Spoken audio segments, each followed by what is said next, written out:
ఒకసారి నా భార్యతో అన్నాను, ఇస్తే నేను ఒక మాట అడిగితే ఏమనుకోవా? సేవలోకి వచ్చి నాకే ఏమనుకోను చెప్పాను. మనకిద్దరు దేవుడు ఇద్దరిని మగపిల్లల్ని ఇచ్చాడు కదా, నువ్వు అంటే చెరొకళ్ళని దత్తత ఇచ్చేద్దామన్నా. ఎందుకంటే మనం వాళ్ళకి తృప్తికరంగా ఆహారం పెట్టలేము, ఒంటి నిండా వస్త్రం ఇవ్వలేము, చక్కని చదువు చెప్పించలేము. ఆడపిల్లలన్నా అయితే ఎవరన్నా సందేహిస్తారే కానీ మగపిల్లలు అయితే గంతేసి తీసుకుంటారు. పిల్లల్ని దత్తత ఇచ్చేద్దామా? పాపం ఏడ్చి మౌనంగా ఉంది.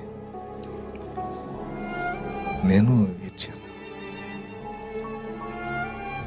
ఎందుకు అంటే, నువ్వు వేరే రకంగా అనుకోవద్దు, దేవుని పనిలో ఉన్నాం కదా.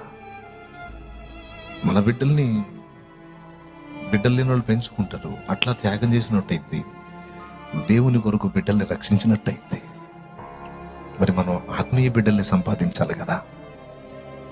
కాబట్టి మరి ఈ వేదన మనం వాళ్ళ విషయంలో బాధ్యత నెరవేర్చలేమేమో నాకు ఈ ఆలోచన వచ్చింది. మౌనంగా కాసేపు ఆలోచించి నీ మనసుకి ఎలా ఉంటే అలా చేయాలి.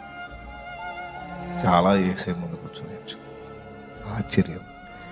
ఆ పరిస్థితి వచ్చిద్దేమో అనుకున్నా కానీ రానిలేదు.